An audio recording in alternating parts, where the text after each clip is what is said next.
When the people saw him, they praised their God, saying, "Our God has delivered our enemy into our hands, the one who laid waste our land and multiplied our slain." While they were in high spirits, they shouted, "Bring out Samson to entertain us." So they called Samson out of the prison, and he performed for them.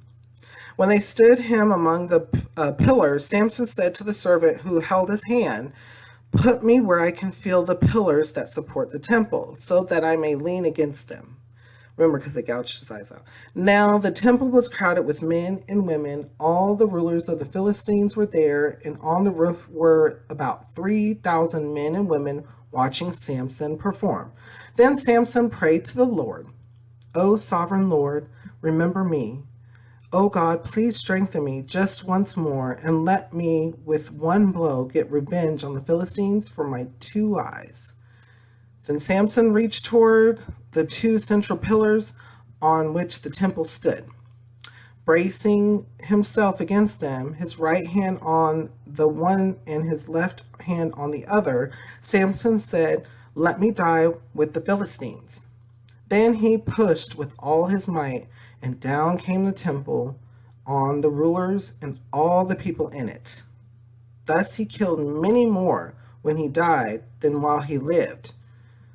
Then his brothers and his father's whole family went down to get him. They brought him back and buried him between Zorah and Eshtaol in the tomb of Manoah his father. He had led Israel 20 years.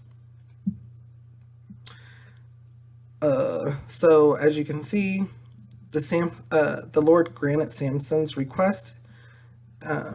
He was with them and gave him the strength and said, "So be it. You got it." He gave him what he asked for. And he was able to stop the boasting of the Philistines for, they thought they did something. They did nothing. And so the Lord showed right then and there, he is Lord and sovereign Lord. "Oh, sovereign Lord," I love this part. "Oh, sovereign Lord, remember me." That is something that we can, to this day, look at. "Oh, sovereign Lord, remember me." Ooh, I just got because the Lord knows us. When you walk with him, he knows you. He knows you more than you. He knows me more than me. "Oh, sovereign Lord, remember me." And it also provides you that peace and comfort because we know that we have a living God. And he's with us. He's with you. He's with me. So, just over that portion, what kind of thoughts or feelings come to your mind? How does it make you feel, and what does it make you think? Let's continue to read. Micah's idols. Oh boy. Now a man named Micah from the hill country of Ephraim said to his mother, "The 1,100 shekels of silver that were taken from you, and about which I heard you utter a curse, I have that silver with me. I took it." Then his mother said, "The Lord bless you, my son." When he returned the 1,100 shekels of silver to his mother, she said, "I solemnly consecrate my silver to the Lord for my son to make a carved image and a cast idol. I will give it back to you." So he returned the silver to his mother, and she took 200 shekels of silver and gave them to a silversmith, who made them into the image and the idol. And they were put in Micah's house. Remember, Israel is supposed to be living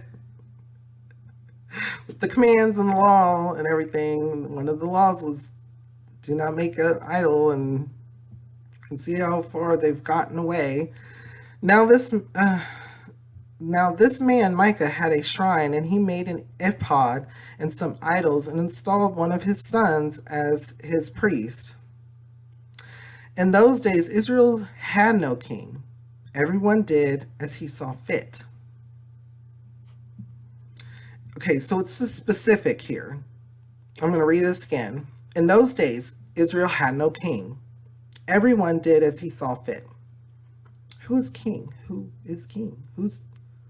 They have a God. So, remember, they're in the promised land, and now they've just completely decided everything's good. We don't need. Who's the Lord? Who? God who? I I wasn't in that generation that saw all those things. They said that happened, but I didn't see it. So the faith meter is on a zero. And it's just like, okay, so bringing past to present. Mm, there's a lot here. Um, some people do it with money.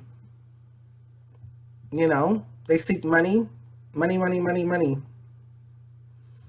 Some people do it with people. Some people do it with things.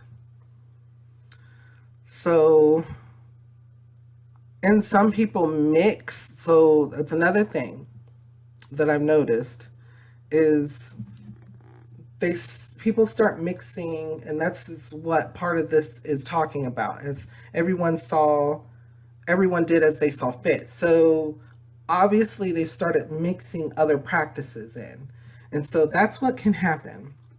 That's another thing that can be lead us down wrong paths without going to God first. Because you learn something, definitely go to God with it. Read, go to God with it. Pray to Jesus. Ask Him for guidance. But when you don't, and you involve it in your spiritual walk, it can start it can be a stumbling block. It can be something that was not told to you. So be on the lookout. What kind of thoughts or feelings come to your mind? How does it make you feel, and what does it make you think?